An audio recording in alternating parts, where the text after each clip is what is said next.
Oke guys, welcome back to Daily Charting with Toshi, di mana kita akan daily chart your favorite cryptocurrencies. Oke, today's video is brought to you by Huobi Global. Ya, kita tahu Huobi Global adalah salah satu exchanger terbesar di dunia. Top 10 CMC memiliki volume yang besar, ya, miliaran US dollars per 24 jamnya. Tentu di sini juga cukup lengkap, ada spot trading, di sini ada margin trading juga, ada derivatives dan lain-lain. Ya, jadi bagi kalian tertarik untuk trading di Huobi Global bisa cek link referaksi di bawah dan mulai trade di Huobi Global. Oke, dalam 24 jam terakhir, cryptocurrency market meningkat tipis sebesar 0,81%.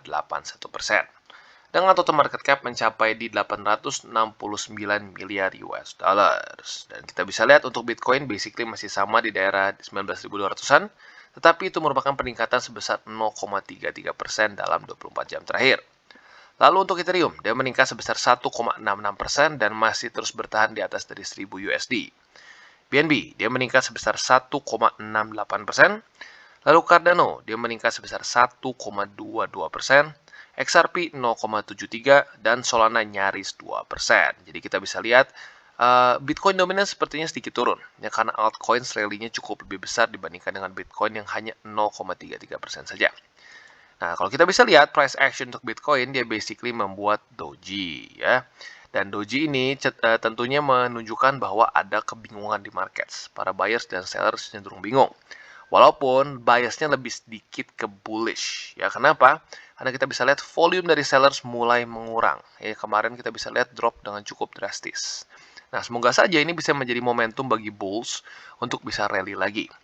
Nah, tetapi walaupun dia bisa rally lagi di sini, yang penting adalah dua hal.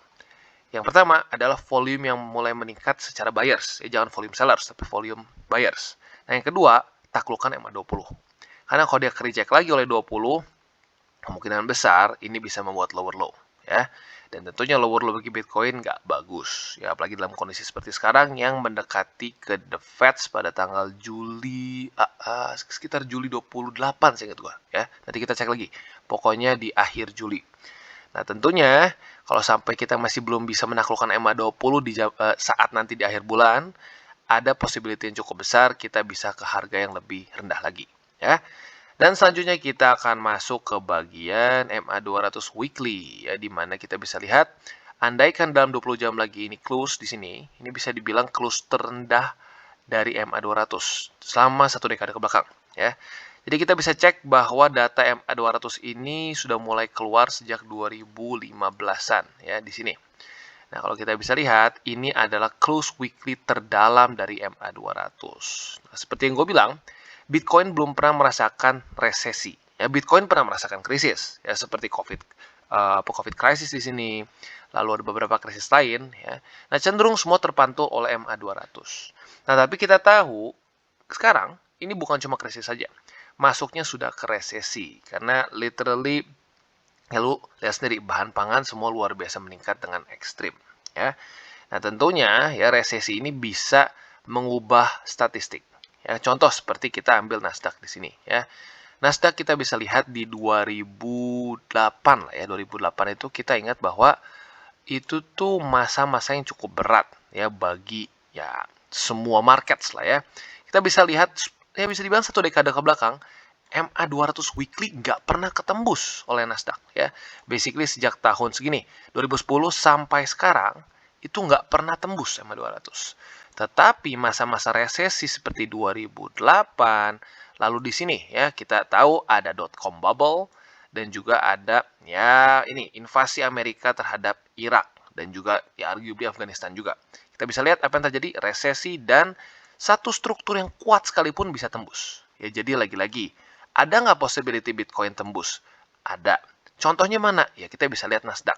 Lagi-lagi, Nasdaq adalah satu indeks saham yang paling mendekati korelasinya terhadap BTC. Karena secara resikonya, Nasdaq juga dianggap menjadi satu indeks yang cenderung lebih high risk. Karena banyaknya adalah tech stock, ya, atau saham-saham yang berhubungan dengan teknologi, seperti Apple, Microsoft, dan lain-lain. Ya. Nah, jadi kita bisa lihat saat terjadi resesi, bisa saja satu struktur yang sangat kuat seperti MA200 contohnya, bisa saja jebol. Ya. Jadi lagi-lagi, ya kita nggak pasti tentunya, nggak pasti bisa terjadi seperti ini, tapi kita harus siap ada peluang seperti itu. Ya. Nah, jadi selanjutnya kita akan balik lagi ke indeks dolar. Kita lihat apakah indeks dolar menguat atau tidak. Dan jawabannya adalah belum buka ya, karena kita hari Minggu. Kita harus lihat nih pada besok apakah ini akan naik atau tidak. Tapi kalau lo yang ngikutin harga rupiah against dolar, lo kerasa lah. Ya, lo kerasa kemarin dolar itu sempat 15.000 ya, seingat gua, tentunya di berbagai exchange beda-beda lah. Tapi di exchange yang gue lihat sampai 15.000 rupiah. Ya, jadi maka dari itu ya indikasinya adalah dolar menguat. Maka dari itu ya cryptocurrency cenderung stuck. Ya, tapi lagi-lagi not bad lah, not bad ya. Jadi kurang lebih seperti itu. Dan sekali lagi ya, yang kita inginkan dari indeks dolar adalah pelemahan. Ya, tentunya bagi kita perspektif dari pemilik aset kripto maupun saham ya. Karena lagi-lagi saham pun masuk dalam satu basket risk on bersama dengan kripto. Ya, dua-duanya berbeda, tetapi dua-duanya masuknya ke satu market risk on ya. Nah, selama indeks dolar masih terus menguat seperti ini ya, susah untuk aset-aset risk on bisa meningkat. Bahkan karena resesi ini cukup ekstrim dan anomali, bahkan aset-aset yang harusnya adalah aset risk off seperti emas, silver ya, yang seringkali dibanggakan menjadi aset risk off, ya turun juga. Ini anomali. Ya, bahkan obligasi pun yang seringkali menjadi golden boy-nya dari ya risk off aset ya, itu pun mengalami penurunan. Jadi lagi-lagi ini adalah satu hal yang cukup ekstrim dan bisa dibilang cukup anomali dibandingkan dengan market seperti biasanya ya. Karena lagi-lagi sekali lagi gue ingatkan, ini bukan cuma krisis biasa ya. Kalau krisis itu seperti inilah di Maret 2020 COVID crash ya, kita ingat di sini COVID crash ini menghancurkan markets, tetapi kita bisa lihat nggak separah resesi ini ya. Ya bisa dibilang resesi ini jauh lebih parah. Karena kenapa? Bukan hanya sekedar krisis, tapi benar-benar masuknya ke ya krisis on steroids, which is we call resesi ya. Dan kurang lebih seperti itu ya. Lalu selanjutnya kita akan mungkin masuk ke buy limit di belakang ya. Tapi sebelum kita masuk ke situ, gue ingin ingatkan dulu bahwa DCWT ini bukanlah bagi-bagi sinyal. Itu yang pertama. Dan yang kedua, DCWT ini bukanlah financial advice. Jadi tujuannya untuk edukasi dan membiasakan para subscriber gue untuk bisa ngerti charting. Dan bagi kalian tertarik untuk akumulasi Bitcoin, lalu altcoins, dan lain-lain, bisa pertimbangkan menggunakan link referral kita di bawah. Ya. Dan kita nanti akan masuk ke bagian buy limit. Oke, dan newsnya ketinggalan. Ya, ini update mengenai pertanyaan kemarin di grup. Bang, gimana nih KuCoin? Katanya mereka ada rumor insolvent, ya, atau sulit WD lah kesannya. Ya, dia udah illiquid. Nah, ternyata kita bisa lihat sampai sekarang beritanya masih tetap didinai oleh CEO-nya dari KuCoin. Ya, mereka bilang mereka solvent, mereka nggak ada exposure terhadap Luna dan 3AC atau 3 Arrow Capitals. Jadi beberapa hal yang untuk kita take away. Yang pertama, yang membuat ini menjadi cukup menggemparkan adalah ada satu Twitter account yang anonymous, di mana dia mengatakan bahwa secepat mungkin kita withdraw funds dari KuCoin. Karena kenapa? Menurut dia, ini sudah insolvent. Nah, kemungkinan besar KuCoin akan, ya simpelnya sih bangkrut lah kasarnya. Walaupun lebih tepatnya insolvent nggak selalu bangkrut. Ya, tapi biar gampang lah, intinya bangkrut. Nah, tetapi di waktu bersamaan juga, Sam Bankman-Fried, yaitu CEO dari FTX, mengatakan bahwa sudah ada beberapa third tier exchange atau exchanger kelas 3 lah ya, yang sudah secara diam-diam sudah insolvent. Jadi lagi-lagi pemilihan dari exchanger penting. Ya, jangan sampai kita pakai exchange yang mungkin volumenya kurang besar. Dan ya lagi-lagi kalau volumenya kurang besar, ada kemungkinan mereka bisa insolvent dengan lebih cepat dibandingkan berbagai macam exchanger yang ya secara dana lebih besar ya. Lalu selanjutnya kita bisa lihat juga di sini banyak juga yang mengatakan bahwa ya tapi ini nggak ada hubungannya dengan KuCoin karena KuCoin dianggapnya sudah bukan third tier exchange ya, dan ya cukup benar juga sih arguably ya. KuCoin adalah salah satu exchanger yang cukup banyak dipakai ya, dan volumenya pun lumayan besar. Jadi ya sekarang ya kita tahu juga bahwa setelah itu CEO dari exchanger KuCoin yaitu Johnny Liu, dia langsung dismiss rumor itu di Twitter. Dia mengatakan bahwa KuCoin is operating as usual, bahkan sedang meng-hire lebih banyak orang lagi.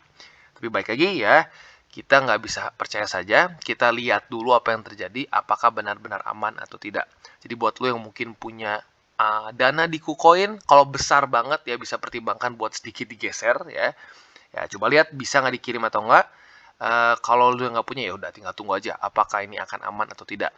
Karena lagi-lagi kalau sampai KuCoin benar-benar insolvent, tentunya ini bisa membuat harga cryptocurrency lebih drop lagi. Karena KuCoin adalah salah satu exchanger yang cukup terkenal dan cukup besar di dunia cryptocurrency, ya.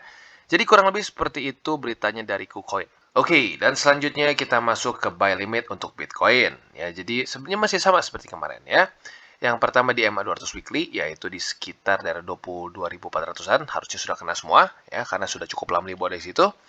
Dan yang kedua di 19.300, itu juga harusnya sudah kena karena udah 2 kali kena wick pada tanggal 13 Junian sampai tanggal ya sekarang ini ya. Nah, jadi kurang lebih seperti itu. Dan yang ketiga ada di daerah 15.600 ya. Nah, 15.600 ini adalah statistik dari MA200 sebelum-sebelumnya. Seringkali kalau dia drop di bawah dari 200 weekly, dia mengalami drawdown sebesar 30%. Terjadi di tahun 2020 dan di tahun 2015. Ya, kita bisa cek di sini, 2015. Jadi sama-sama 30%-an. Maka dari itu kita bisa pertimbangkan untuk buy limit kalau sampai kena di situ. Dan di waktu bersamaan bagi kalian yang punya posisi futures di MA200 weekly, pastikan minimal margin kalian itu di bawah dari 15.600 ya, atau bukan margin, lebih tepatnya harga likuidasi. Jangan sampai di atas dari 15.600 ya. Jadi kurang lebih seperti itu. Andaikan 15.600 tembus kemana? Well, technically speaking secara TA masih ada struktur ya di sekitar sini.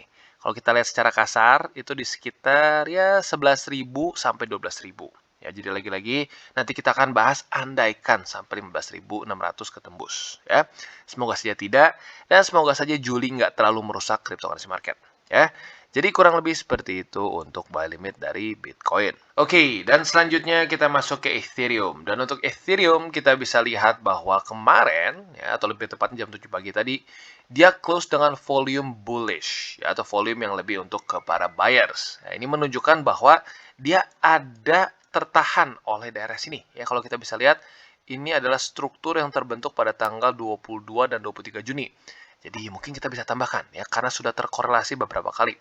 Kita tambahkan di sini struktur baru, yaitu di 1.048 dolar ya. Nah, jadi kita bisa lihat ini menahan harga Ethereum sebanyak 3 kali ya.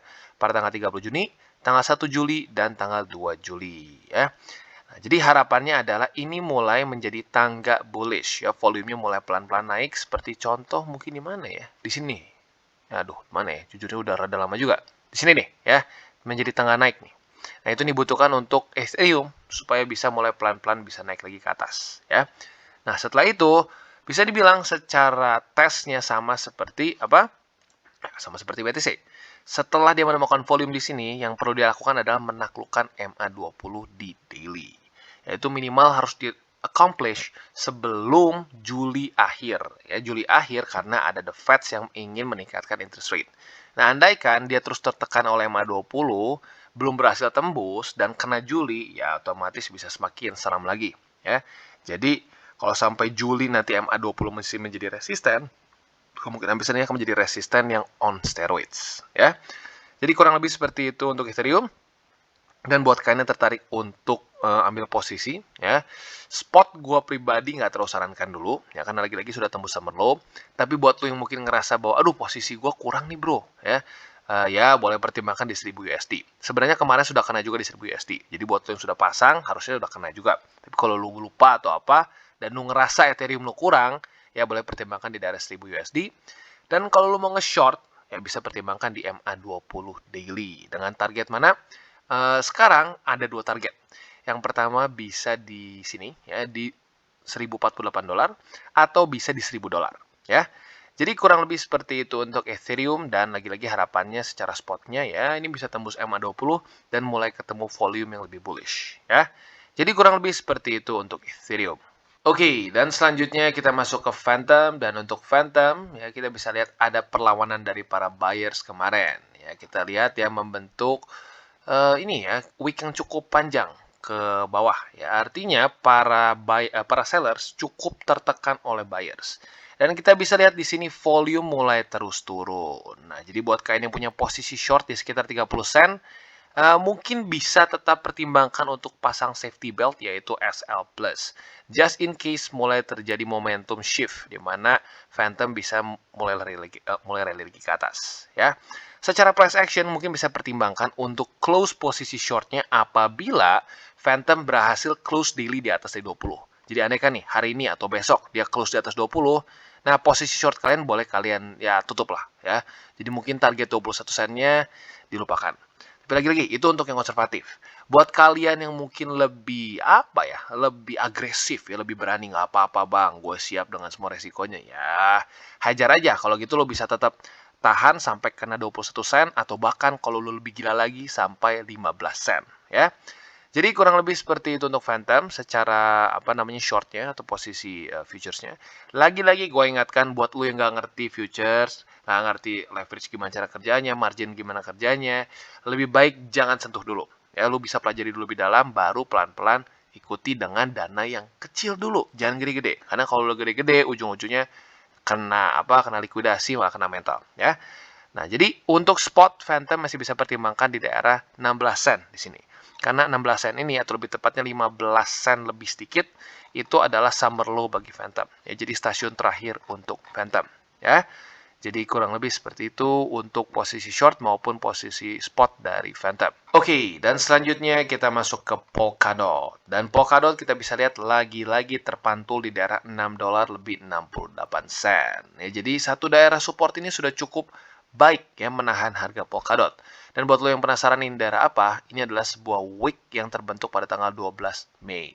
Nah, jadi seringkali kalau dalam keadaan bearish ya, kalau dia ada wick ke bawah atau kalau bullish ada wick ke atas dan masih terus melanjutkan trennya, biasanya dia akan mengejar si wick tersebut, mengisi disebutnya, filling the gap. Nah, setelah dia terisi, tinggal kita lihat apakah resistannya lebih kuat atau tidak. Kalau resistannya lebih kuat ya sudah jebol. Ya, nah for now kita bisa lihat resistannya masih cukup kuat. Beberapa kali terus menghajar harga Polkadot. Ya, so for now masih cenderung lebih bearish secara struktur. Ya, nah jadi maka dari itu apa namanya ya kalau untuk spot gue pribadi tidak sarankan dulu karena sudah tembus juga dari apa namanya summer low ya summer low untuk Polkadot itu di 10 dolaran. Jadi masih cukup jauh di bawah. Gue pribadi nggak akan tambah spot dulu sebelum dia deket-deket dan tembus daerah sini. Jadi untuk sekarang yang masih bisa dipertimbangkan adalah nge-short. Nah, untuk nge-short, otomatis ini adalah satu daerah TP kita. Ya. Nah, daerah TP kita ini harusnya sudah kena kemarin buat lo yang ngikutin trading plan. Tapi buat lo yang masih buka posisi, ya terserah, boleh-boleh aja. Tapi gue sarankan untuk pasang safety belt atau SL+. Boleh lo kasih misalkan 10%, 20%, atau bisa juga secara struktur. Kalau sampai Polkadot close daily di atas dari EMA 20, lo mau tutup, boleh. Ya, jadi makanya gue bilang trading plan setiap orang berbeda-beda. Gue cuma bisa kasih berbagai macam jenis. Ya, lu bisa pilih sendiri mana yang cocok buat lo. Ya, ada yang konservatif, ada yang agresif dan lain-lain. Ya, nah jadi kurang lebih untuk Polkadot seperti itu. Lu mungkin bisa pertimbangkan posisi short lagi apabila dia kembali ke reject oleh EMA 20. Ya, kalau lo yang belum punya posisi. Kalau yang punya posisi dan nunggu nih sampai dia bisa tetap ke reject lagi atau enggak, ya kalau dia ke reject beneran, ya lu tinggal santai aja. Ya. Jadi kurang lebih seperti itu untuk Polkadot dan sekali lagi gue ingatkan kalau lu belum ngerti futures, nggak ngerti apa margin, apa leverage, gimana cara pemakaiannya, lebih baik jangan dulu buka posisi futures sampai lu benar-benar ngerti. Dan pastikan TA lu lebih oke dibandingkan lu cuma bermain spot saja. Ya karena spot lebih ada besar margin of errornya. Kalau futures salah sedikit liquid, ya. Jadi kurang lebih seperti itu untuk Polkadot. Oke, dan Atom. Kita bisa lihat volumenya mulai mendapatkan satu bad news. Ya, jadi sejak tanggal 29 Juni dia ada terus peningkatan volume yang lebih bullish. Tetapi kemarin tanggal 2 Juli kita bisa lihat volumenya mulai drop. Ya, volume mulai drop. Dan di sini membentuk satu struktur lower high. Ya, jadi not a good sign untuk Atom. Ya, lagi-lagi sebenarnya nggak terlalu aneh. Karena kenapa? Kita bisa lihat ini resistennya kuat, guys. 3 ya, kolaborasi 3 resisten. MA50 ya, struktur di 9 dolar dan Bollinger Band. Biasanya satu saja bisa menahan ya.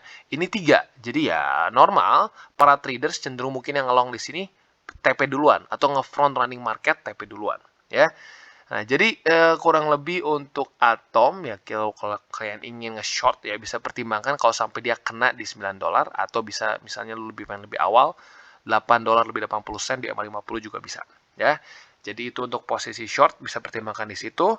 Nah, untuk TP-nya tentunya ada beberapa tempat, ya.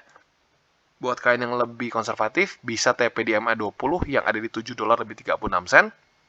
Dan buat kalian yang mungkin lebih agresif, bisa pertimbangkan TP di sini, sekitar $6 lebih 6 sen, ya. Jadi kurang lebih seperti itu untuk Atom atau Cosmos, ya.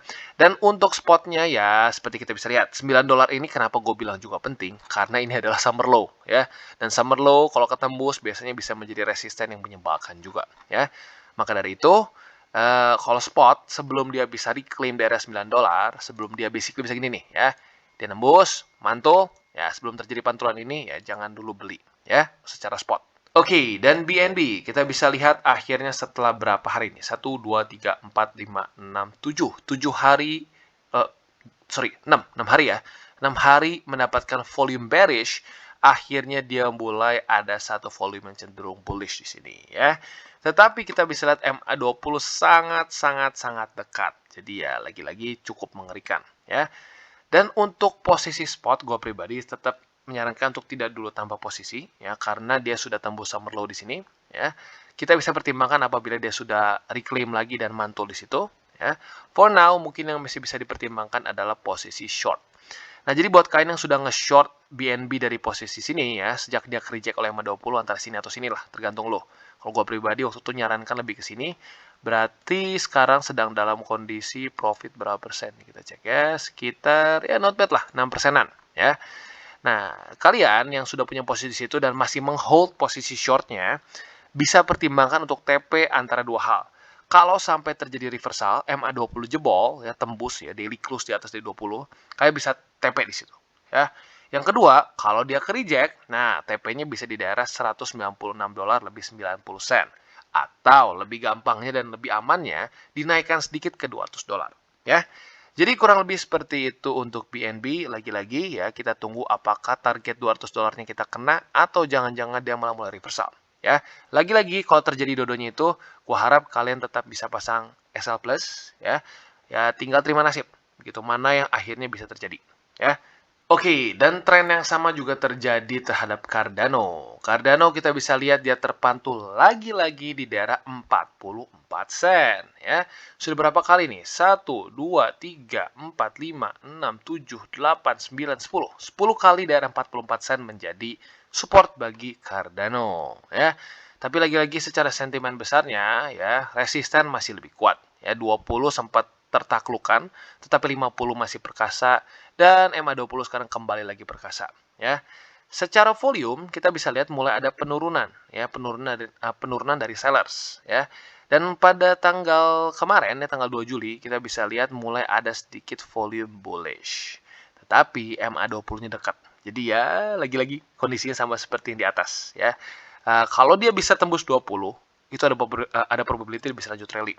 Tapi kalau dia reject lagi ya siap-siap ada kemungkinan support ini bisa jebol, ya. Jadi kurang lebih seperti itu, dan buat posisi shortnya ya otomatis harusnya sudah profit dan sudah TP. Ya kalau lu belum TP juga ya tergantung lo lah masing-masing sendiri, ya. Pokoknya gue udah kasih targetnya di sekitar 44 sen. Kalau lu nggak TP ya balik lagi ke lu, ya. Tapi jangan sampai nanti kalau dia balik arah terus akhirnya jadi rugi, ya jangan sampai jadi pusing sendiri, ya, karena lagi-lagi trading plan lu harus stick to it, ya. Kalau gue sudah punya trading plan ya gue akan stick, mau profitnya nanti bisa lebih gede atau enggak peduli, yang penting kita disiplin terhadap si trading plan yang kita sudah tentukan dari awal, ya. Jadi kurang lebih seperti itu untuk Cardano. Dan untuk spot ya kalau bisa sih ya kalau sudah punya 44 sen dilupakan dulu saja, ya. Karena lagi-lagi secara sentimen masih cenderung bearish, apalagi bulan Juli ini ada The Fed. Ya, jadi lagi-lagi, akhir bulan ini menjadi kunci nih. Dan secara strukturnya gimana? Kalau BTC ya masih di bawah dari 20, masih terus tertekan oleh 20. Gue pribadi lebih siap-siap pasang safety belt, kemungkinan Bitcoin bisa drop lebih dalam lagi. Mungkin bisa mengunjungi 15.600, ya. Tapi ya kalau mungkin dia bisa mengalahkan dulu 20 dan ternyata Juli nggak terlalu ngefek, ya, well, mungkin bisa menjadi pelan-pelan reversal, apalagi kalau sampai The Fed memutuskan untuk tidak nambah lagi, ya. Karena kalau mau ngomong secara sentimen, sekarang Amerika kayaknya seperti mulai ada di dalamnya mulai ada sedikit konflik mungkin ya. Ada beberapa yang ingin sepertinya menghentikan peningkatan terus interest rate. Ya, bahkan di California mereka berencana tahun depan, seingat gua, ingin mengadakan stimulus lagi. Nah, kalau sampai rencana stimulus itu seluruh Amerika, wah, kemungkinan besar cryptocurrency market, indeks-indeks saham Amerika Serikat bisa mulai pulih. Tapi that's still a big if, ya masih pertanyaan besar. Apakah Amerika akan pivot, ya atau lebih tepatnya the Fed akan pivot dan mulai money printing lagi, ya. Jadi kurang lebih seperti itu untuk DCWT kita pada hari ini. Oke guys, jadi itu adalah akhir dari segmen DCWT kita pada hari ini. Dan jangan lupa bagi kalian yang merasakan manfaat dari segmen ini, jangan lupa untuk share ke teman-teman kalian. Dan apabila lu pengen mensupport channel kita, ya TCI, jangan lupa untuk menggunakan link referral kita di bawah. Nggak wajib, ya, tetapi apabila lu menggunakan link referral kita di bawah, ada macam-macam, ya, dari Bybit, Huobi, Maxi, toko kripto, dan banyak lagi, ya. Ya, walaupun nggak wajib, tapi kalau menggunakan link referral kita, lu secara langsung membantu perkembangan dari TCI. Dan satu lagi, jangan lupa juga untuk join Telegram group kita, di mana kita bisa ngobrol-ngobrol santai mengenai dunia cryptocurrency secara dua arah. So, jangan lupa untuk like, subscribe, klik the bell icon, and see you on the next video.